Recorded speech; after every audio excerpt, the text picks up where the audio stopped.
Monsieur le Président, Madame, Messieurs les membres du tribunal, ça fait longtemps que t'es parti. Maintenant, je t'écoute démonter ma vie en pleurant. Si j'avais su qu'un matin, je serais là, sali, jugé sur un banc, par l'ombre d'un corps que j'essaierais si souvent, pour un enfant. Ces paroles résonnent dans la tête de ma cliente. Stéphane, c'est sa fille, sa bataille. Oui, mesdames et messieurs, Stéphane, ravissante fillette, née de l'union de ma cliente, Camille madame, et de la défendresse, Alex monsieur, est le sujet de notre audience. Bien que vous connaissiez les faits, je me permets de souligner les plus marquants. Monsieur Camille madame rencontra durant ses études Madame Alex monsieur. Le coup de foudre entre eux fut immédiat, et tout allait pour le mieux, dans le meilleur des mondes, jusqu'à un événement charnière. En effet, ma cliente, que j'aurais appelée auparavant mon client, souhaita affirmer son identité de genre, et de ce fait, fit reconnaître à l'état civil sa féminité. Alex monsieur l'accompagnait dans cette transformation, ce qui renforça les liens de leur couple. De cette cascade d'amour jaillit alors un enfant, puisque Camille, bien que femme dans sa tête, avait conservé une part de sa virilité. Ce paradoxe ne dérangeait en rien la défendresse, puisque celle-ci, étant pansexuelle, ne prêtait aucune attention à l'apparence de son partenaire. 9 mois plus tard, Stéphane venait au monde sous le regard attendri de ses deux mères et concrétisait ainsi le plus parfait bonheur de ses parents. Mais un premier nuage assombrit l'horizon lorsqu'il fallut enregistrer la filiation de Stéphane à l'état civil. En effet, malheureusement, la loi française ne permet pas à une femme non gestatrice d'établir une filiation maternelle avec son enfant, et aux yeux de la loi, seule Alex serait la maman de Stéphane. Cette mauvaise nouvelle, pourtant prémonitoire du drame qui débutait, fut rapidement oubliée par le jeune couple, et le jeune couple renonça à entreprendre de laborieuses démarches administratives. Après tout, leur amour était plus fort qu'une loi édictée par de vieux réactionnaires, pensait-elle. Mais, 5 ans plus tard, au coup de foudre, succéda le coup de poignard. Alex, bien loin de son idéal pansexuel, succomba au charme d'un jeune et faible bodybuildé. Pourtant, comme le chantait le poète sétois il y a 50 ans, gare au gorille, car, comme chacun sait, si au jeu de l'amour, il vaut son prix, on sait qu'en revanche il ne brille, ni par le goût, ni par l'esprit. Monsieur Burne, prêt à tous les forfaits pour satisfaire sa nouvelle compagne, avait en tête un dicton d'amour. En prenant l'enfant par la main, on prend la mère par le cœur. Et c'est alors que Michael, découvrant un soudain intérêt pour Stéphane, décida de se rendre à la mairie et de reconnaître sa paternité à l'égard de celle-ci. Alex était définitivement amoureuse et finit par annoncer à ma cliente non seulement son infortune, mais aussi le fait qu'elle avait cautionné la reconnaissance de paternelle de Stéphane. Le temps s'arrêta. Ma cliente fut tout d'abord pétrifiée. Et tel César mortellement blessé, elle s'écroula de tristesse en prononçant ces mots. Toi aussi, Alex. À l'instar de cet antique parricide, ma cliente fut poignardée par celle dont elle ne devait attendre que la confiance et le soutien, et qui, en la privant de sa filiation, ne fit rien de pire qu'une véritable castration juridique. Telle est la cause qui vous est aujourd'hui soumise, et comme l'aurait fait Saint-Yves, je vais conduire sur la voie lumineuse de la vérité et du droit, et vous convaincre d'effacer ce mensonge, d'enrayer cette injustice, de combler le vide juridique, et ainsi de faire triompher en grand jour les droits fondamentaux d'un être humain. Je démontrerai en premier lieu que Michael Burne n'est pas le père de Stéphane. Puis, dans un second temps, vous rétablirez le lien de filiation qui existe entre ma cliente et sa fille. Concernant l'annulation de la reconnaissance de paternité, pour dire les choses autrement, burn out. Il vous revient d'effacer ce grotesque mensonge administratif consistant, soi-disant, dans l'intérêt de l'équilibre familial, à établir une filiation inexistante. La cliente de ma consoeur n'a jamais cru à l'Immaculée Conception. Il est donc plus que curieux qu'elle ait accepté que son amant, rencontré il y a 1 an, puisse, par un miracle que même les religions n'ont jamais osé présenter, se revendiquer comme le père d'une fillette âgée de 6 ans. Ce seul fait démontre déjà le caractère fantaisiste de cette reconnaissance de paternité et les immenses talents de ma contradictrice, malheureusement mis au service d'une mauvaise cause, ne changeront rien à la réalité. Les faits sont têtus. Mais en outre, ma cliente démontre par la possession d'état, et cela en application des critères de l'article 311-1 du Code civil, qu'elle est l'un des parents de Stéphane. En effet, cet article détaille les éléments qui permettent d'établir la possession d'état. Et la vie de ma cliente avec Stéphane répond aux 3 premiers critères qui sont les plus importants. Il est évident, au vu des faits énoncés, que durant les 5 premières années de la vie de Stéphane, ma cliente l'a éduqué, elle a participé à son entretien et à son éducation, et qu'aux yeux de la société et de la famille, Camille est bien le parent de Stéphane. Si ce premier critère n'était pas suffisant, vous ordonnerez une expertise génétique qui établira, dans un premier temps, l'impossible paternité de M. Burn, puis, dans un second temps, la paternité au sens génétique et non au sens juridique de ma cliente. La combinaison de ces 2 éléments conduira à prononcer la nullité de la filiation établie par la reconnaissance de M. Burn. Mais votre décision ne s'arrêtera pas là, car le Code civil vous permet, après avoir annulé une reconnaissance mensongère, de constater l'existence de la véritable filiation. La vie a fait de Camille une femme. Stéphane a fait de Camille une mère. Et c'est bien celle-ci qui vient aujourd'hui, devant vous, demander la reconnaissance de ses droits. À l'inverse du roi Salomon, vous n'aurez pas à choisir entre 2 femmes, mais bien à reconnaître le droit d'une 2e mère. Concernant l'établissement de la filiation, certes, la Cour de cassation n'admet pas le genre neutre, et par ailleurs, le droit interne interdit la double filiation interne, la double filiation maternelle.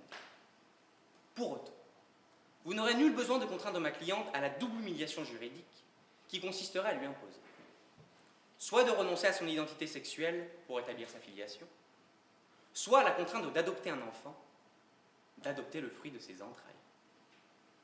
En effet, la Cour d'appel de Montpellier, dans un arrêt rendu le 14 novembre 2018, que par miracle j'ai trouvé sur Internet, a trouvé une solution juridique qui règle la difficulté en combinant les droits de l'enfant et le respect dû à la vie privée des parents.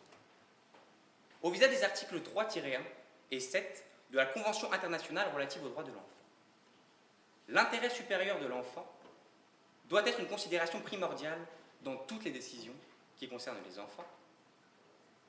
Puis, l'enfant a le droit, dans la mesure du possible, de connaître ses parents et d'être éduqué par eux. Il est manifeste qu'il est dans l'intérêt de Stéphane de voir établir sa filiation à l'égard de Camille. En effet, si par malheur, ma cliente décédait, l'absence de lien de filiation porterait gravement atteinte aux intérêts de Stéphane, et ce, sans même aborder la dimension symbolique de la connaissance de ses origines. D'autre part, obliger ma cliente à renoncer à l'identité sexuelle qui lui a été reconnue porterait gravement atteinte au respect dû à sa vie privée. La solution donnée par vos collègues montpelliérains est d'attribuer l'autorité parentale et de faire apparaître sur le registre d'état civil non pas une filiation neutre, mais une filiation biologique. Je vous demande donc, Monsieur le Président, Madame, Messieurs les membres du tribunal, de suivre ce même raisonnement. Pour conclure cette bataille juridique digne de la guerre des étoiles, c'est sous cette robe de jeune padawan que je prononce les derniers mots de ma cliente. Stéphane, je suis ta mère, écoute ton cœur. Chers consoeurs, dans cette finale, que la force soit avec vous. Merci.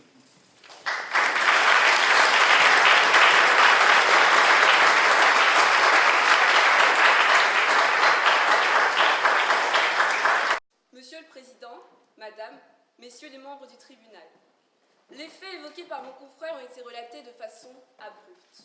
Mais laissez-moi vous les raconter de manière bien plus terre-à-terre. Stéphane était une graine que Camille a transmise à Alex. Durant 5 ans, ces dernières ont arrosé notre petite fleur et lui ont apporté tout le soleil dont elle avait besoin afin qu'elle puisse devenir une magnifique fleur.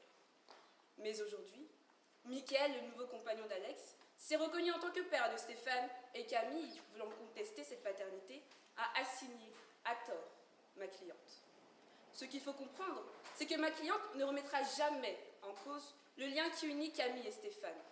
En effet, Camille, ayant apporté la graine, fait partie des racines de Stéphane. Et même si elle ne peut déclarer sa paternité en droit, comme une racine on ne la voit pas, mais nous savons tous qu'elle constitue le socle, la base d'une fleur. Alors non, je ne suis pas ici pour affirmer qu'il faut absolument un père et une mère pour assurer la garde de Stéphane. Détrompez-vous. La véritable question aujourd'hui est de savoir si une femme peut établir une filiation paternelle. Dit comme cela, la réponse paraît de suite évidente. C'est pourquoi, dans un premier temps, je démontrerai qu'il est impossible de détruire la filiation à l'égard d'Alex. Dans un second temps, j'expliquerai que Camille ne peut également contester la filiation à l'égard de Michael. Premièrement, Camille a fait le choix de devenir une femme. Cette décision a été mûrement réfléchie. C'est un choix déterminant pour sa vie. Cette dernière a donc forcément songé aux conséquences d'un tel changement. L'une d'elles est la perte d'un lien de filiation paternelle. Et Camille ne pouvait ignorer cela. Elle en avait conscience. À la rigueur, la seule filiation que celle-ci pourrait obtenir, c'est le lien de filiation maternelle. Or, en droit français, c'est l'accouchement qui définit la filiation maternelle biologique. De plus, conformément à l'article 311-25 du Code civil, cette filiation a été confirmée, car elle est inscrite dans l'acte de naissance de Stéphane. Stéphane a donc déjà une mère aux yeux de la loi, donc elle ne peut en avoir une deuxième. En droit français, l'enfant ne peut être réputé issu de deux femmes. Mais comme vous le savez, en droit, à chaque principe son exception. La seule exception à ce principe est l'adoption. Mais Camille n'a rien fait, alors que cette dernière avait consulté une avocate qui lui avait clairement expliqué la difficulté de la tâche. L'adoption entraîne la charge de plusieurs devoirs et obligations. Il y a l'autorité parentale, le droit de succession, les obligations alimentaires, et puis encore, ces droits sont irrévocables. En se reconnaissant en tant que père, Michael a accepté ses devoirs sans problème, car il était prêt à les assumer. Il a fait ce que Camille n'a pas fait, et aujourd'hui, elle voudrait contester ce lien de filiation. Je vous démontrerai donc pourquoi il n'est pas possible de contester la filiation à l'égard de Michael. Tout d'abord, Michael était en droit de reconnaître Stéphane. En effet, aucune filiation paternelle n'était établie précédemment. Cette reconnaissance a directement établi un lien de filiation au sens de l'article 310 du Code civil. Mon confrère a parlé du test de paternité pour contester cette filiation. Avant de répondre à cela, j'aimerais que l'on se mette d'accord. Cette affaire concerne avant tout Stéphane, puisqu'il s'agit de ses liens de filiation. Selon l'article 3-1 de la Convention internationale des droits de l'enfant, dans toute décision qui concerne les enfants, l'intérêt supérieur de l'enfant doit être une considération primordiale. Ce qui veut dire que dans cette affaire, il s'applique in concreto. Concernant le test de paternité, dans un jugement du 5 juillet 2007, le tribunal de grande instance de Lyon a estimé que les conséquences psychologiques qu'entraînerait sur l'enfant l'expertise biologique constituent un motif légitime de ne pas leur donner, en vertu de l'intérêt supérieur de l'enfant, lesquels priment la démonstration ou non d'une vérité biologique. Ce qui veut dire clairement que Michael est en droit de le refuser afin de faire primer l'intérêt de Stéphane, ce qu'il a toujours fait. C'est d'ailleurs pour cela qu'il s'est reconnu en tant que père. Le fait que Camille veuille établir un lien de filiation paternelle porte également atteinte à cet intérêt. Imaginez un instant les discussions de Stéphane pendant les cours de récréation, devant expliquer pourquoi, sur les carnets scolaires, Camille est son père et pourquoi cette même Camille est une femme. Ils se demanderont également pourquoi Michael n'est plus inscrit. Cela va de pair. Stéphane sera sans cesse confronté à cette question, ce qui entraînera sans cesse une atteinte à sa vie privée, car il devra tout le temps se justifier face au regard des autres. Mon confrère a longuement parlé de la possession d'État comme mode de preuve permettant à Camille d'établir sa filiation, car pendant 5 ans, cette dernière s'est occupée de Stéphane. Cependant, cette possession peut être aussi utilisée à l'égard de Michael. Alors je le conçois. Michael a passé moins d'années auprès de Stéphane et la continuité de la possession d'État est une caractéristique très importante. Elle sous-entend qu'il faut une période suffisamment longue pour être probable, donc probante. Mais le droit positif n'a jamais fixé une durée minimum pour fonder la possession d'État. C'est un critère conjoncturel et relatif. Puis mon confrère doit le savoir, puisque la jurisprudence et même la loi ont admis la possession d'État prénatale. Il suffit de regarder la décision de la Cour de cassation du 4 mai 1994 ou encore l'article 317 alinéa 2 qui l'affirme également. Pour établir la possession d'État, il faut 3 principaux éléments: le tractatus, la fama et le nomen. Premier élément, le tractatus.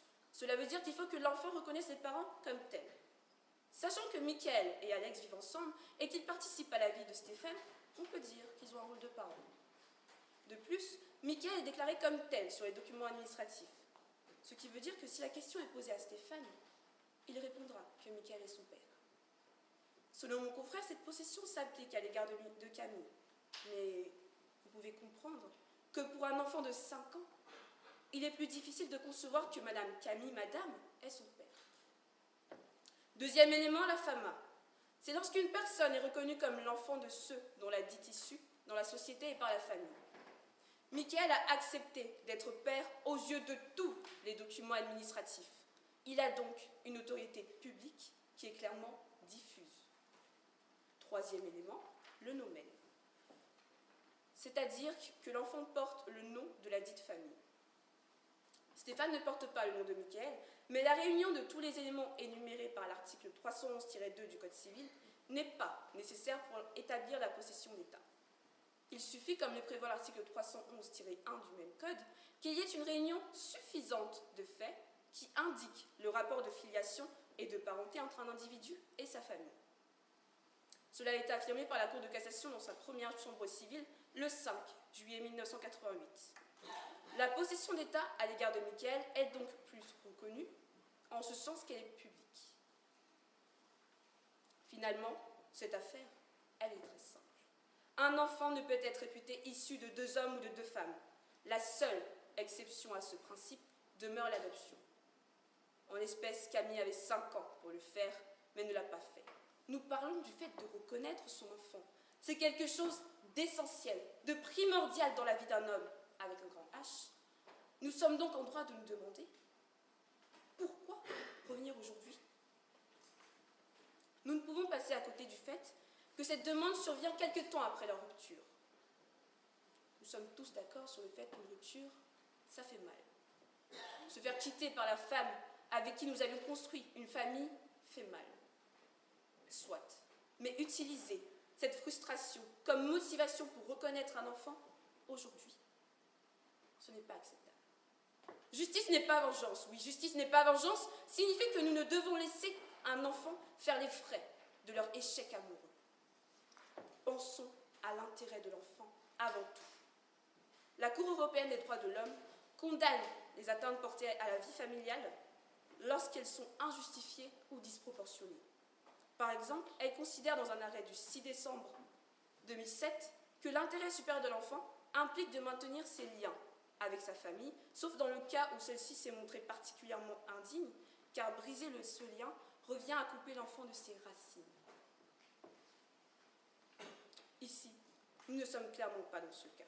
Nous ne sommes pas face à une atteinte disproportionnée et injustifiée. Car malgré cette rupture, Alex n'a jamais dit qu'elle ne voulait pas, qu'elle voulait couper les liens entre Stéphane et ses racines. Ou plutôt, entre Stéphane et sa racine, Camille. Car sans racine, la fleur n'aurait plus d'équilibre. Et l'intérêt de l'enfant, c'est assurer avant tout un environnement stable. Monsieur le Président, Madame, Messieurs les membres du tribunal, je vous demande de penser à l'intérêt de cet enfant dans votre décision. C'est sur ce fondement, et également sur la base de l'article 316 du Code civil, que je demande au tribunal de débouter la demande de Madame Camille Madame. Je sollicite également le tribunal à condamner Madame Camille Madame au versement d'une somme de 1 500 € sur le fondement de l'article 700 du Code de procédure civile, ainsi qu'aux anti-aidés. Merci.